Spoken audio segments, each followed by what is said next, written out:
Hey, bonjour tout le monde, ici c'est Marc-André Ferron. Ce matin, on prend un petit 2 minutes pour se poser une question relativement simple. Donc, je vous la pose. C'est quoi le minimum que votre organisation a à faire en matière de santé et sécurité?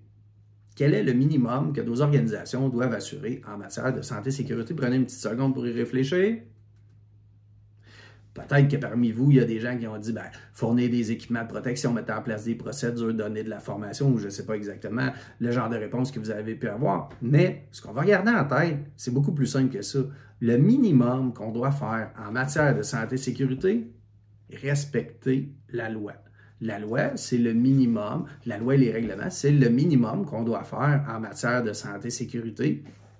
Et si vous regardez dans votre politique santé-sécurité, signée de votre président, CEO, peu importe quoi, à quoi il s'est engagé? Respecter la loi.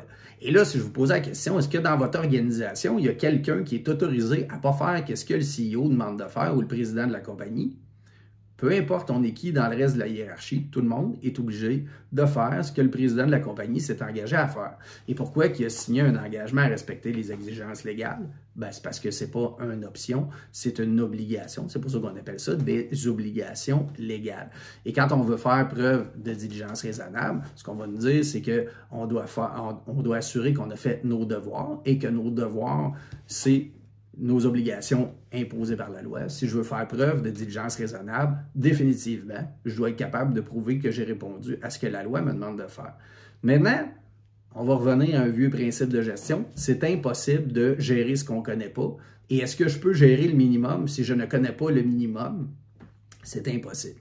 Donc, pourquoi on doit faire un inventaire des exigences légales qui s'appliquent chez nous, c'est-à-dire des lois et règlements qui s'appliquent chez nous, des articles de lois et règlements qui s'appliquent chez nous, et regarder à quel endroit on est conforme mais pas conforme aux articles de loi et mettre en place des plans correcteurs, c'est que ce n'est pas une option d'être conforme à la loi, c'est le minimum que toute organisation devrait assurer. Et quand il y a des gens qui disent « Ouais, mais c'est trop compliqué, ouais, mais ça va ralentir nos opérations, peu importe », est-ce que d'après vous autres, ça justifie de ne pas respecter la loi?